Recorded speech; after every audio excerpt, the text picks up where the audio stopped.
Good morning, it's Jonathan Barratt with the War Report. That's the week ahead report, and that's Monday, April the 12th. Okay, quite a lot of events that occurred on the weekend, and that's going to cause a little bit of spin to begin with the week. And then we've got some good data, particularly IP data out of the States towards the middle and end. But I guess the most important thing at the moment is how the market reacts to the Greeks' bailout plan. And already this morning we've seen some very aggressive moves, particularly in the currencies. People moving away for the risk-averse trade, which was to buy US dollars, and actually moving away from US dollars. We're seeing a little bit of pressure there. But let's have a look at what's the week ahead, and let's have a look at some of the trades that we have been monitoring. Okay, first of all, let's where are we? Let's go there, and we don't particularly want to have a look at that one. Let's go to the main website there and just run through some of the important things.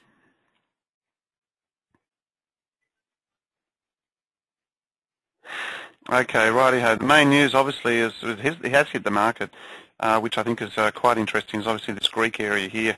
The Greeks actually already been moved, but Greece, there we go. Euro rises after Greece wins. A 61 billion aid pledge from IMF and governments. Quite significant. A very important area in terms of concern, alleviating from the market, and I think that that should see certainly a weakness in dollar continue, but as to how long I don't know, but it should give confidence back to the market for some of our primaries.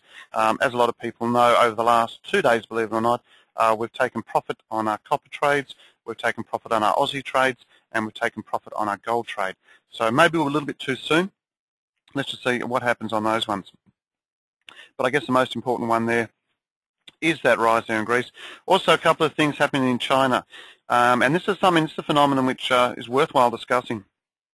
Obviously, with the yuan remaining pegged and also remaining pegged, it's sort of held up and it's created an interest of imports.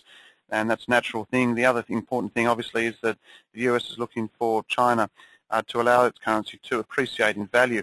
Obviously, with it being so weak, it does attract imports, and as we can see here, China import sure triggers trade deficit, and this is the first for some time, since 2004, okay, since 2004. So that also has its own implications to local inflationary pressures, and as a result of that, I think it's something that we'll have to monitor over the coming weeks. So just keep an eye on that. Okay, let's have a look at, that's the main stuff there. Obviously, just a recap, the Dow was up 70, just under that 11,000.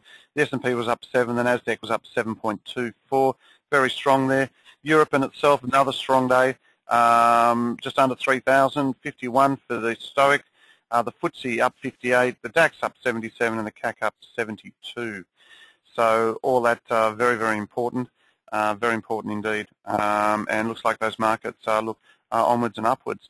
If we just have a quick look at the local markets, and also let's move on to the Falcon, and there we can see the SPY just knocking at that 5,000 level. Let's have a quick look at that chart, because that in itself pretty much says it, that if we can take out that high through this 5,000 level, which was the high some time ago, well, it was the high the other day, but more importantly on the daily charts, if it takes out these highs, and it's just coming up now, you can see that that market is ripe for another significant move to the top side. And there it is there. Now, of concern, obviously, is momentum indicators, which you can see here, and the fact that we're right on these highs here. Obviously, that old high there is one to look at. That's all 5,000. Let's see the chances, and people are quite optimistic that it will actually trade through that level, and up she goes. So that is quite good. Okay, now obviously with the way the market has opened this morning, it's going to be a bit hard, but we have seen a very, very large move across the board for equity markets, and already this morning we've seen a very large move for those weak US dollar trades, and that's obviously the gold market, 1165. We're perhaps a bit too premature in taking out that position. Let's see what happens there. But pushing 1165. Was looking to try and get back in again, but didn't get the chance. So that does look set to want to continue. It is a good trend, and that trend might be set for a while. and let's see how that unfolds. Also, you can see that Aussie there, gap open this morning, 93.68, and you can't see it on that chart. There it is there. The last time it was up at this level was 94. Where's it 94, and that was end of 2009. So we're getting close there. We are still long there. Euro, as I said, great move there on the euro as well. Quite a gap, in fact, and a pretty much unexpected move because that's gone to a full euro. And are we going to look to get in there? We have been bottom fishing there for a while. That does put a low in place, so I think we're quite happy to buy on dips.